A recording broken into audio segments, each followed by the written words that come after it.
Afternoon sa tanan, mayong hapon. Okay, I'd like to read the press statement, no? As this will probably answer dagan kayong inyong mga questions sa daan. Okay?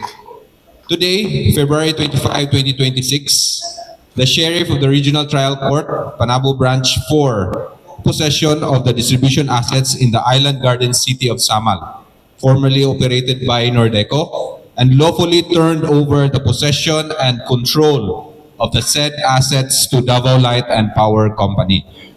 The said turnover is pursuant to a ruling of the trial court dated January 23, which granted Davao Light's application to obtain possession of Nordeco assets in Igacos. The court sheriff likewise served a notice to vacate with the writ of possession on February 19, 2026 to Nordeco. The franchise for the operation of the distribution utility in Igacos, the rest of Davao del Norte, and Davao de Oro has been granted to Davao Light by the Philippine government under Republic Act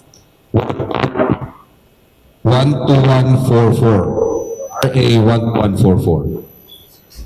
The Supreme Court, in its ruling dated January 14, 2026, fully affirmed the legality of RA 12144, including Davao Light's legal authority to possess and take over Nordeco assets. The Energy Regulatory Commission, in the interest of public service, also granted Davao Light a provisional certificate of public convenience and necessity, or CPCN, to operate a distribution utility in the two provinces. With Davao Light now officially serving the people of Igacos, it will now start the long task of implementing necessary improvements to ensure reliable and efficient electric service. A customer service center has been set up at Igacos Commercial Center in Purok 6, Sitio Caimito, Barangay Miranda, Babac District, Island Garden City of Samal, to better serve the community. And a dedicated hotline is also available 24/7 to receive concerns and inquiries. The company also remains open to constructive dialogue to Nordeco regarding other areas covered by the franchise expansion to support an orderly transition. Davao Light will adhere to the court's directives and continue to prioritize stability, continuity, and dependable electric service for the community. Mayang hapon once again. Daghang salamat, Sir Zar. Next, we'd like to ask Governor Hubahib if you have opening statements. to the President of the Davao Light and Power Company, Davao, and to our Honorable Mayor, Lemuel Reyes of Island Garden City of Samal, to Honorable Vice Mayor Changti Gindolman of Island Garden City of Samal, and to Honorable Board Member Ail De Bedoy of District 2, Davao del Norte, friends from media, Abuitis and Davao Light Power Company family, PNP, and to the EP, ladies and gentlemen, mayong hapon kanatong tanan. This afternoon, mauna ni siya ang result for the so long time ago nga ato nga gipaglaban nga mahatagan og justice ang katawan sa Island Garden City of Samal, ang atong mga constituents o ang mga negosyante nga dugay na nagamulo sa problema sa kuryente nga unstable ang delivery of services, and sobra kamahal ang charges per kilowatt, o dili makahatag og insaktong supply sa demand sa gikinahanglan sa mga negosyante nga supply sa kuryente, o maunang niabot ta sa punto nga nag-file tag petition in Congress and Senate for the Island Garden City of Samal, including the First District of Davao del Norte, and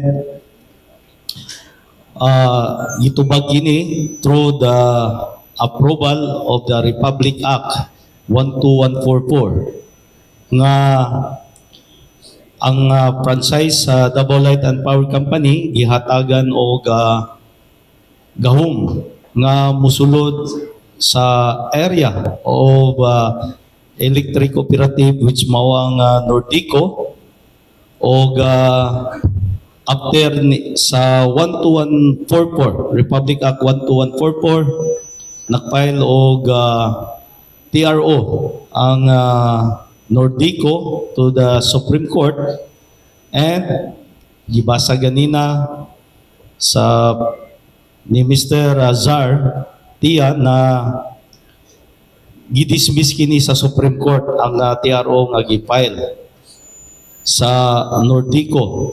Pasabot, legal and official na ang pagsulod sa Davao Light and Power Company o gihatagan kini katungod nga mo take over sa facility sa Nordico located in the Island Garden City of Samal. So, ang katawan sa Island Garden City of Samal, dugay nang nagahulat sa maayong serbisyo sa kuryente, stable, o lower cost alang sa ilahang mga bayranan. So, kini mo na niya itong gipaabot o gisugdan kaninang buntag with the implementation of the sheriff order para nga official ang pagsulod sa Davao Light and Power Company sa Island Garden City of Samal. Daghang salamat o mayong hapon. Daghang salamat, Gov. Again, may hapon sa taran pag-usap. Mao ni giingon nga gipaabot sa katawan sa Samal natuman ra gyud no. So sa kadugay-dugay panahon nga gipangandoy na mo nga matagaan og gustisya nga mo ang kuryente sa isla tungod sa ilang mga daot-daot na mga amo ang mga appliances no. So karon tungod sa pagpaningkamot sa atong mga officials no, sa kang Mayor Aldabit Torres Oypa, kang Kuya Gob, nga grabe gikaagi na agi pa suspended. So sa ilahang tinabangay sa council po. No, so salamat kayo na karong panahon na ning sulod nga gid ang Davao Light karong adlaw gid mismo no. Nga magpadayon na gyud ang serbisyo sa atong isla nga mahatagan o daghan nga mga investors nga mosulod no. Mao gyud atong gipangandoy sa kanunay na ako ginaingon daghang investors nga gusto mosulod pero ang unang ginapangutana kumusta inyong kuryente. So nga akong tubag way klaro. So karon makatubag na jud ko sulod na mo kay naa na ang Davao Light nga naay serbisyo nga tarong. So sa ato ang mga kaigsunan sa Samal Island karon na gyud ang panahon nga pamalit na mo mga appliances. Kaya uba na ni mga alanganin na mo mapalit. Kaya look maguba. So by April sir no, mo connect na ta sa marine cable. So sa karon panahon na magkuan gyapon ta, mag-genset gyapon ta pero by April magsugod na sa marine cable. So tuloy-tuloy na ni. Mao na ni ang gingon nga tuloy-tuloy na padulong sa kalambuan, padulong sa samot ng kalambuan sa atong isla. So daghang salamat ug maayong hapon sa tanan pag-usap. Daghang salamat. Island Garden City of Samal sa ato mga media partners no from different networks, sa ato ang pinalangga gobernador Kuya Edwin Nubahib, sa ato ang board member no former Mayor Aldabet Torres Tuy, and a beauties company and Davao Light, and ato ang mayor no Limel Toto Reyes, sa tanan nga mga nag subscribe karong hapuna no maayong hapon. So, isip si Mayor as the leader of the Sangguniang Panglungsod, the 10th City Council of the Island Garden City of Samal, full force yun may kaganiha, no? So, giwitness na mo ang transition kaganiha sa pag-serve no sa Davao Light nga naagyud tanan halos dito no even the mga barangay captains no 100% nga nag-support gyud kaganiha.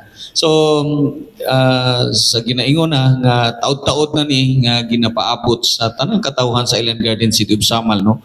Kaingon ko nga ang uban siguro dili niyo ma-feel kay dili mo taga Samal pero kami nga nagpuyo yun mismo diri since from then pag yun grabe na yun ang amo ang mga na-encounter nga mga pagsulay no sa struggle na mo sa kuryente. So mo na ang gikalipay na mo ni magayon ko nga isa ni nga kadaugan sa Island Garden City of Samal sa tama naghago no kang Kuya Gob no kang board member Aldavid Oy, mirtuto ang the rest no sa tanan mga naningkamot nga mga officials niini nga kadaugan. So salamat no nga karong panahon na naka-take over na gyud, naka-take off na ang Davao Light sa Island Garden City of Samal. So congratulations Igakos. Maayong hapon.